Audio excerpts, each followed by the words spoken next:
AP political స్క్రీన్పై కొత్త scenes కనిపిస్తున్నాయా? ఆ కొత్త కోణాన్ని పొలిటికల్ పండిట్స్ ఇప్పుడిప్పుడే గమనిస్తున్నారా? అలా ఎందుకన్న ఆరాలు మొదలయ్యాయా? ఇంతకీ ఏపీలో ఏం జరుగుతోంది? జాగ్రత్తగా గమనించి ఆరాలు తీసేంతలా ఎలాంటి మార్పులు జరుగుతున్నాయి? నిన్న మొన్నటిదాకా పిల్లి ఎలకల జాతి వైరాన్ని ప్రదర్శించిన ఆ రెండు పార్టీలు ఇప్పుడు ఎందుకు పరస్పర విమర్శల్ని ఆపేశాయి? Let's watch. ఆంధ్రప్రదేశ్లో వైసీపీ రోడ్డెక్కింది. ఎస్, ఒక్క మాటలో చెప్పాలంటే అలాగే మాట్లాడుకోవాలి. ఘోరమైన ఓటమి భారం నుంచి కోలుకుంటున్న ప్రతిపక్షం మెల్లిగా ప్రజా సమస్యల మీద ఫోకస్ పెడుతూ పుంజుకునే ప్రయత్నంలో ఉంది. పార్టీ అధ్యక్షుడు జగన్ కూడా ఇక స్పీడ్ పెంచాలని డిసైడ్ అయినట్టు సమాచారం. ఈ క్రమంలోనే మిర్చి రైతులకు గిట్టుబాటు ధరల కోసం ప్రభుత్వం మీద ఒత్తిడి తెచ్చేందుకు గుంటూరు మిర్చి యార్డుకు వెళ్లారాయన. అప్పుడే సీఎం చంద్రబాబుపై గట్టిగా విరుచుకుపడ్డారు. ప్రభుత్వ విధానాలను తప్పుపట్టారు జగన్.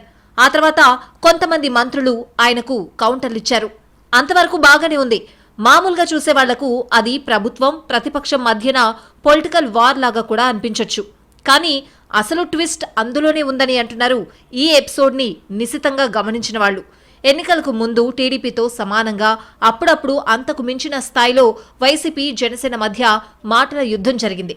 డైరెక్ట్గా పవన్ జగన్ విమర్శించుకున్న సందర్భాలు చాలానే ఉన్నాయి. అప్పుడంతా వ్యవహారం ఉప్పు నిప్పులా ఉండేది. ఇక సీన్ కట్ చేస్తే ఎన్నికలు అయిపోయాయి. టీడీపీ జనసేన బీజేపీ సారథ్యంలో కూటమి సర్కార్ ఏర్పాటైంది. ఆ తర్వాత పవన్ జగన్ మధ్య విమర్శలు కూడా తగ్గిపోయాయి. గతంలో అంతలా వైరం ప్రదర్శించుకున్న రెండు పార్టీలు ఇప్పుడు వీళ్లు వాళ్లేనా అన్నట్లుగా ఉన్నాయన్నది ఓ పరిశీలన. జగన్ కూటమి ప్రభుత్వంపై విరుచుకుపడుతున్నా ఆ విమర్శలన్నీ టీడీపీ టార్గెట్ గానే ఉంటున్నాయి తప్ప కూటమిలో భాగస్వాములైన మిగతా రెండు పార్టీల ఊసే ఉండడం లేదు అంటున్నారు పరిశీలకులు. దీంతో జనసేన విషయంలో వైసీపీ సంయమనం వెనుక రాజకీయ వ్యూహం ఏదన్నా ఉందా అన్న చర్చ మొదలైంది పొలిటికల్ సర్కిల్స్ లో. గడిచిన 8 నెలల్లో పలు సందర్భాల్లో కూటమి ప్రభుత్వాన్ని విమర్శించారు జగన్. కానీ అవన్నీ చంద్రబాబు లక్ష్యంగానే ఉన్నాయన్నది పొలిటికల్ పరిశీలకుల మాట. ఇక్కడే డౌట్ కొడుతోందట. కూటమి ప్రభుత్వంలో కీలక భాగస్వామిగా ఉన్న జనసేనను, డిప్యూటీ సీఎం పవన్ కళ్యాణ్ ను వదిలేసి కేవలం సీఎం టార్గెట్ గానే వైసీపీ విమర్శలు ఎందుకు ఉంటున్నాయంటూ పోస్ట్ మార్టం చేసే పనిలో ఉన్నాయట రాజకీయ వర్గాలు. కేవలం అధిష్టానమే కాకుండా మిగతా వైసీపీ నేతలు కూడా టీడీపీ మీదే ఫోకస్ పెట్టి జనసేనను ఎందుకు పట్టించుకోవడం లేదన్న చర్చ జరుగుతోంది. ఎన్నికల ప్రచారంలో పవన్ ను బీభత్సంగా టార్గెట్ చేసి చివరకు ఆయన వ్యక్తిగత జీవితాన్ని కూడా పొలిటికల్ అజెండాగా మార్చుకున్న వైసీపీ సడన్ గా గ్లాస్ పార్టీని సైడ్ చేయడం వెనుక రాజకీయ వ్యూహముందా అని ఆరా తీస్తున్నారు కొందరు. పవన్ ని వ్యూహాత్మకంగా విస్మరించడం ద్వారా చంద్రబాబు మాత్రమే తన రాజకీయ ప్రత్యర్థి అని జగన్ చెప్పదలుచుకున్నారా అన్న ప్రశ్నలు వస్తున్నాయట. ఎన్నికల ప్రచారంలో పవన్ కళ్యాణ్ ని ఆ స్థాయిలో టార్గెట్ చేయడం వల్లే ఉభయ గోదావరి జిల్లాలతో పాటు రాయలసీమలో కూడా బలమైన సామాజిక వర్గం మద్దతు దూరమైందన్న నివేదికలు వైసీపీ అధిష్టానానికి అందినట్టు తెలుస్తోంది. అందుకే ఫ్యాన్ పార్టీ వ్యూహం మారినట్టు కనిపిస్తోందని అంటున్నారు.